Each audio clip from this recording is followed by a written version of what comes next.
So I don't think anyone expected what we got from Ken Johnson this season, but does he have even more levels to hit? Almost definitely, right?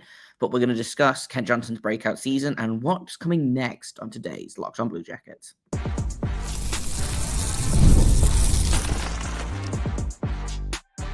You're Locked On Blue Jackets, your daily podcast on the Columbus Blue Jackets, part of the Locked On Podcast Network, your team every day. Hello and welcome to Locked On Blue Jackets, part of the Locked On Podcast Network, your team every day. I am, as always, your host, Jay Foster, here to give you the good, the bad, and the ugly about your favorite team and mine, the Columbus Blue Jackets. Before we get things started, I want to thank everyone for making this your first listen of the day every single day. Locked On Blue Jackets is free and available on all podcast platforms and over on YouTube. Like I said at the top of the show, we're going to talk about Ken Johnson today. I've done a couple of these season reviews and then got distracted by free agency, etc. But I want to kind of get back to them because there were a lot of Blue Jackets that had much better years this year than they did last year. And I think the absolute best example of that is Ken Johnson, who had a pretty decent rookie season with the Blue Jackets, 40 points in 79 games, and then a truly miserable sophomore season, right? 16 points in 42 games, got sent down to the Monsters for a bunch of that, for a bunch of the season. And I'm not saying that being sent down is a punishment or is a bad or anything, but the sophomore slumps happened. I don't think anyone was expecting the slump that happened with Ken Johnson. And, we've talked about it a bunch on the show. We don't need to talk about it anymore. I think Pascal Vincent was a huge reason for the slump that Ken Johnson had. It didn't help that basically everyone on the team was miserable and had miserable seasons, but Ken Johnson never really seemed to find his footing in his sophomore season, and it got worse and worse and worse. He averaged 13 and a half minutes of ice time in that season, was shooting at just under 10%. So not terribly, but just wasn't the player that they needed him to be, right? So that was one of the big questions coming into this season was, what are we going to see from Ken Johnson, right? Because we saw Cole Solinger had a similar thing of, he had a pretty good rookie season as an 18-year-old, a truly miserable sophomore season, and then a pretty good third season. Ken Johnson's third season started like he'd been shot out of a cannon, right? If you'll excuse the pun, but he played 4 games or 3.5 games really. He got hurt in the 4th game of the season, but prior to that, he had 5 points in 4 games, and then when he returned from injury, a month later, had a 2-goal game against Tampa Bay, another 2-point game against Carolina, and then 3 more games with points. So he actually started the season with 1, 2, 3, 4, 5, 6, 7, 8, 9, 10, 11, 12 points in his first 9 games of the season. Went a little bit quiet after that for a while, and then picked it right back up, had 6 points in 4 games mid-December. Again, kind of a, not even, I was going to say kind of a streaky player, but I'm looking at this, and honestly, until you get to the bit where everyone forgets how to score, mid-March, remarkably consistent. 1, 2, 3, 4, 5, 6, 7, 8, 9, 10, 11, 12, 13.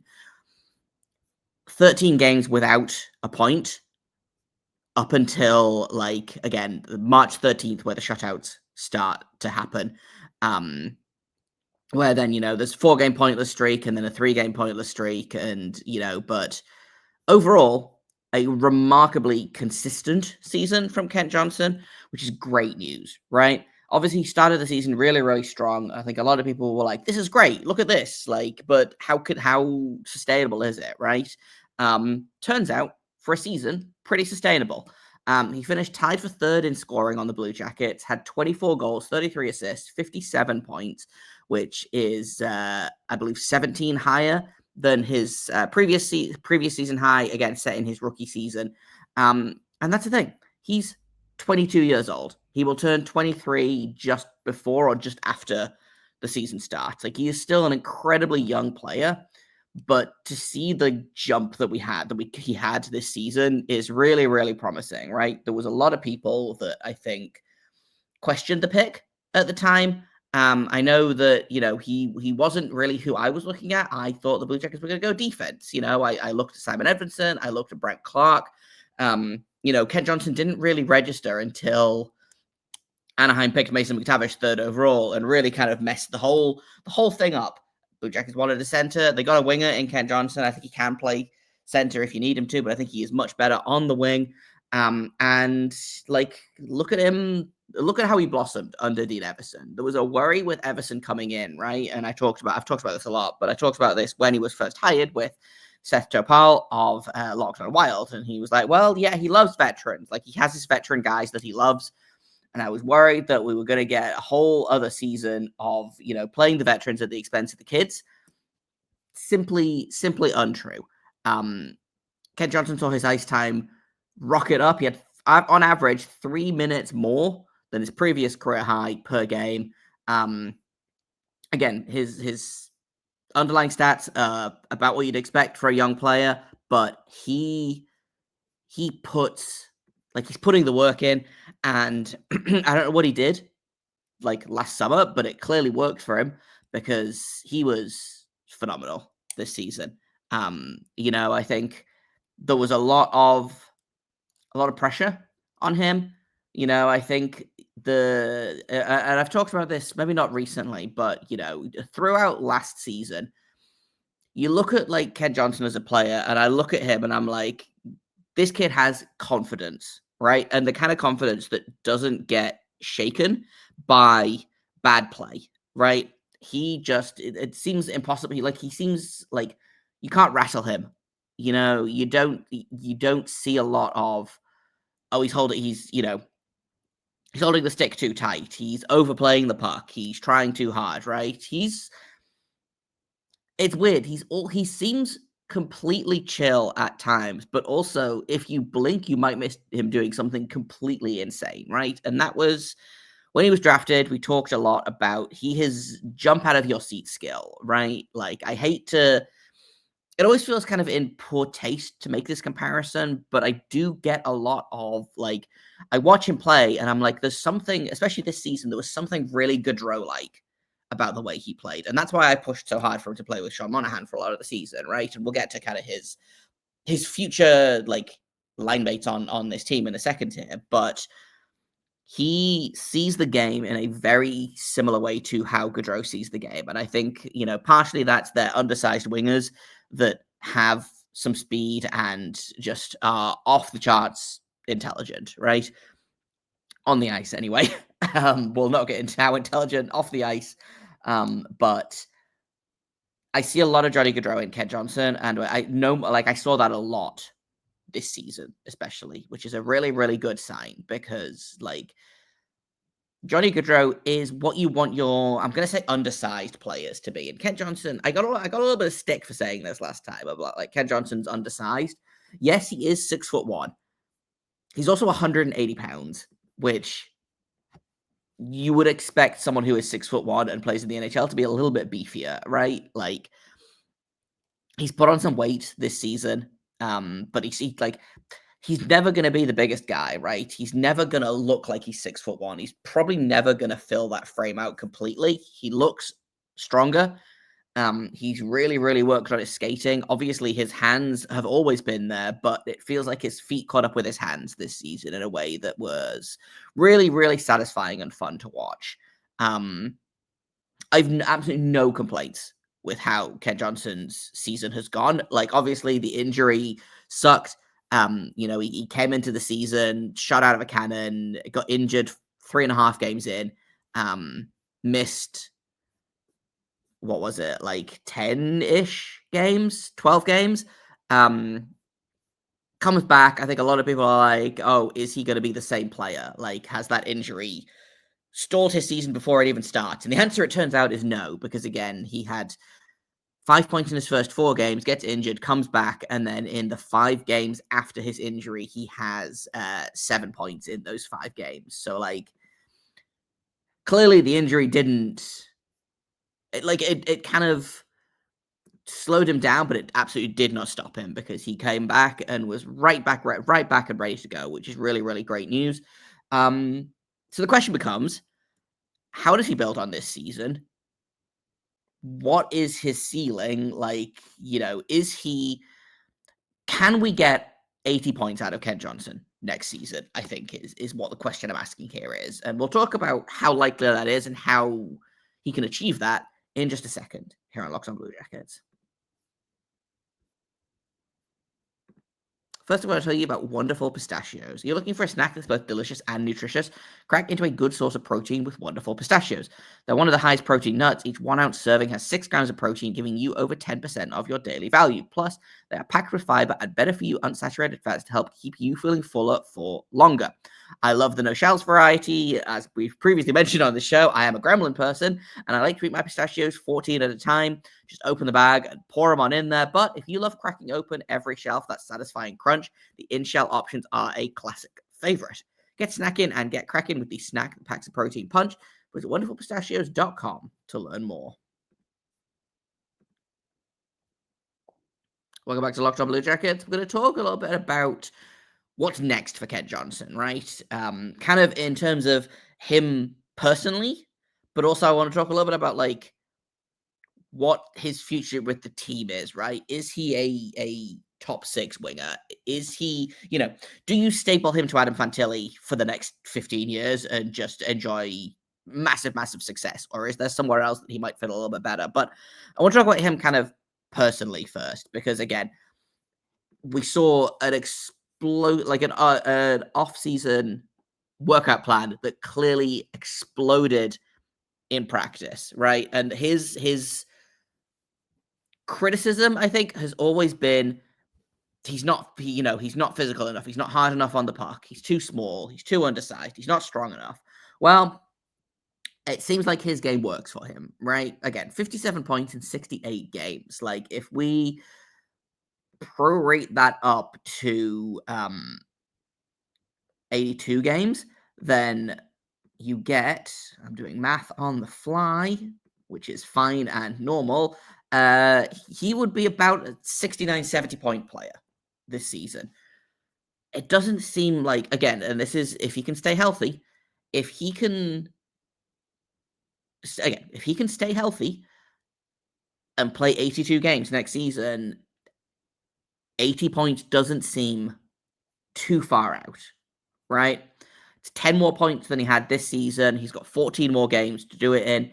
And he'll be a year older, ostensibly, a year stronger. Hopefully what he's going to do is just exactly what he did last season, but put a couple more weights on the bar. Because again, whatever he did, it's working for him. He looked great this season, and hopefully this is the first of many, many points of growth for Ken Johnson. Because I do think there is potential here for him not to be, I think the word elite is sometimes overused, and for me, it really comes down to, okay, there's generational, there's elite, there's superstar, there's star, right? And I do think Ken Johnson probably falls into superstar as opposed to elite. But again, if you can get at the age of, in his 23-year-old season, if you can get 80 points out of Ken Johnson, like, again, 24 goals on the season, like, he could hit 30 goals next season. You potentially, if you assume that Kromachenko is good for 30 goals, Adam Fantilli scored 30 goals this season and will probably get better next season. Like, the Blue Jackets, I don't think I've ever had 3 30-goal scorers in one season, but it could happen, right? And I think Ken Johnson, there's 30-goal potential there. He was probably not quite on pace for it. Again, if he hadn't been injured, he'd played all 82, he'd probably end up around about 27 or 28 goals. But he consistently surprised me in a good way this season, which is great to hear, right? Like, that's what you want, is you want someone like, and I thought that he would probably bounce back from his sophomore season, again, in a way that Cole Sillinger did. But instead of, Cole Sillinger, who, again, we'll talk about as the weeks go by here, because I want to talk about all of the young players that have taken steps forward under Everson. Cole Sillinger improved, not necessarily on the score sheet, but, he's become a really good two-way middle six center, right? That I could see, again, like the scoring touch could come. He was a phenomenal scorer in junior. Ken Johnson really, really popped on the scoreboard this season, but he also improved in his underlying stats. His underlying stats for the last season were miserable because everyone's underlying stats last season were miserable. This season, he has work to do in terms of creating offense. I still think, and that's going to be the interesting thing, is if you keep him with Fantilli, which we'll talk about in a second here, that third person on that line needs to be someone who is good at creating offense and also finishing offense. Ken Johnson is shockingly good defensively, actually, considering. He is above average defensively, let's say, in his own zone. But he struggles to, I think, start once the offense is started, he's like, okay, cool, now we can go. He is the ideal primary assist guy, right? They need a secondary assist guy on that line. I think for a lot of this season, that was probably, Zach Werenski, the defenseman, which is great, obviously, but it's not ideal. And it really, you felt the loss of a second winger for Fantilli. Once you put those two together, it was great, but I think you really felt the fact that it was kind of a two-person line with a third guy there, as opposed to, for example, the Voronkov, Monahan, Marchenko line, or the Chinakhov, Monahan, Marchenko line, or the Voronkov, or the Voronkov, Fantilli, Marchenko line. That very much felt like a three-person line, right? Fantilli, KJ, and whoever felt like two guys and then the third guy. So if they can find that third guy who is also, on a level with Ken Johnson and Adam Fantilli, that line is watch out, right? But I do think Ken Johnson is always going to be more of a playmaker than a scorer. I think obviously he's got goal scoring in him. Again, I wouldn't be surprised to see 30 goals and 50 assists from Ken Johnson next season, which is, again, for a guy in his fourth full season, pretty good. For a guy that was, maybe a reach at the position. Again, I hesitate to say a reach because he's been really, really good for the Blue Jackets. And when you look at the guys that were kind of drafted around him, there are some good options there, but I'm also like, man, I'm really glad that they took Ken Johnson, right? There's William Eklund is kind of the obvious one for me. They play very similar styles. That to me, if they'd gone out and got William Eklund at 5th overall, I wouldn't have been mad about it, right? There's the two defensemen, there's Edvinson and Clark. There's Dylan Genther at 9th overall, Tyler Boucher at 10th overall, and then Cole Sillinger at 12th overall, right? So there's not really anyone here that I'm like, man, I really, really, really wish that they'd gone and got this guy instead of Ken Johnson, right? So was he a reach at the time? Sure. But I'm really pleased with how he's developed and how he's grown, and I think he's not done, right? He's 22 years old, soon to be 23. He genuinely, I think next season we're going to see another huge jump for Ken Johnson, but he can only do that if he has the right line mates, and I think that was what really held him back in his sophomore season, were the fact that his line mates were basically whoever, right? He didn't play a lot. He didn't get consistent line mates. I'm going to really quick see if I can pull up who his most consistent line mates were last season, because my guess is no one promising. Maybe that's mean of me to say, but I'm on the wrong Puckpedia thing. Oh, Money Puck thing, excuse me. But I still maintain that he was not put into a position to succeed last season. I don't think anyone on this team was put into the position to succeed. So his most consistent line mate last season were Cole Sillinger and Emil Bemstrom. They played 122 minutes together. That was his most consistent line. I'm scrolling down. He played 60 minutes with Voronkov and Marchenko. He played 52 minutes with Fantilli and Bemstrom, 52 minutes with Sillinger and Justin Danforth. Like, nothing even approaching the stability that this team had this season. His most consistent line mates this season were Van Riemsdyk and Fantilli. Admittedly, he only played 100 minutes with them, but that was the line that I think worked the best. Van Riemsdyk, Sillinger, Johnson, he played 88 minutes with. That didn't work as well.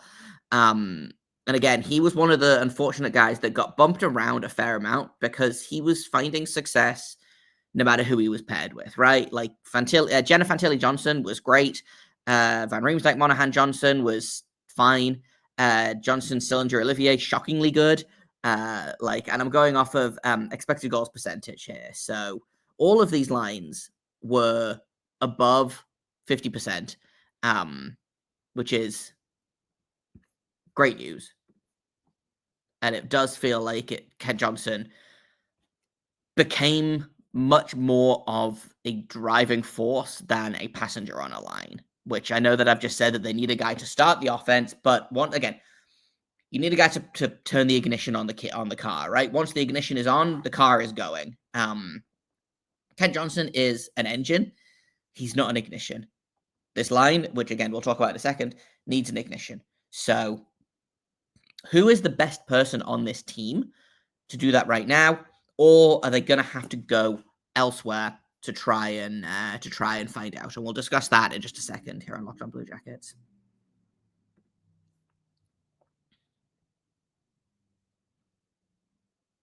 Welcome back to Locked On Blue Jackets. We're talking about Ken Johnson and like his ideal situation, right? And I've been talking for a while about, kind of mostly joking about like, man, it's going to be really fun one day to see like a Ken Johnson, Adam Fantilli, Gavin Brindley second line on the Blue Jackets. And I do still think that's an option, right? I don't know how Ken Johnson and Brindley will gel, but Ken Johnson and Fantilli have gelled extremely well, and we know that Fantilli and Brindley play extremely well together in college, so why wouldn't they be able to recreate that in the NHL, right?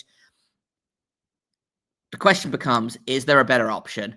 Again, looking at who they played with this season, Jenner was a fine option there, Van Riemsdyk was a fine option there. I do still think that they probably look outside the organization. Again, I don't know. Mitch Marner. Let's just put the name out there. Again, I don't know how likely it is. Be fun if it did happen. Where do you put him, right? Do you put him with Monahan and Marchenko, or do you throw him with Ken Johnson and Fantilli? Because if you throw him with Ken Johnson and Fantilli, he's the ignition guy, right? He's the ignition guy. Ken Johnson is the engine. I don't know what Adam Fantilli is in this metaphor because I don't know enough about cars, but if they bring in a guy like that, again, it's very much a case of, well, where do you put him? Again, similar, a guy like Nick Ehlers, where does he go in the lineup? If you bring in a guy like that and put him on that top line, then you've got, your options are, okay, what do you do with the second line, right? Do you put Boone Jenner back on there, which I don't hate, but think there are better options? Is Voronkov an option? Possibly not.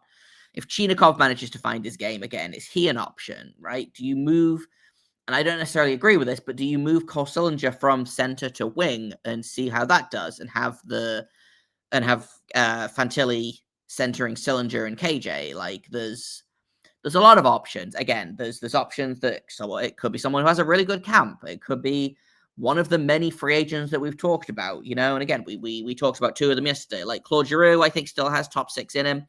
Kuzmenko could be an option if the Blue Jackets end up going that way. Like there's a ton of options out there. Brock Besser, I think, would be great on this line. Again, if that's who they end up bringing in. But that to me feels like the key, because you've got your Monahan and you've got your Monahan Marchenko duo, you've got your Ken Johnson Fantilli duo. Figure out who goes with those duos, mix and match, whatever, profit. You have to figure that out. And I think going at it by duos is a really good way to do it. You should be going into next season with Fantilli and Ken Johnson written next to each other in pen, and then use a pencil to fill in whoever. I do kind of think that it doesn't super matter. Like, if they go into next season and they're like, we're going to put Matthew Olivier on Fantilli's other wing and see what happens. Like, it's not ideal, obviously, but it's not like an abject disaster. I do think Fantilli and Johnson are good enough to carry a third person, but I don't think that they should have to, right? Like, you want all 6 of your top 6 players to be legitimate top 6 guys. Like, ideally, you want to have 2 top lines. You want a 1A and a 1B. And I think as Fantilli continues to grow, like, I think he's going to force that 1A, 1B center conversation even more than he already has. Kent Johnson is ostensibly a top-line winger and scored like a top-line winger this season.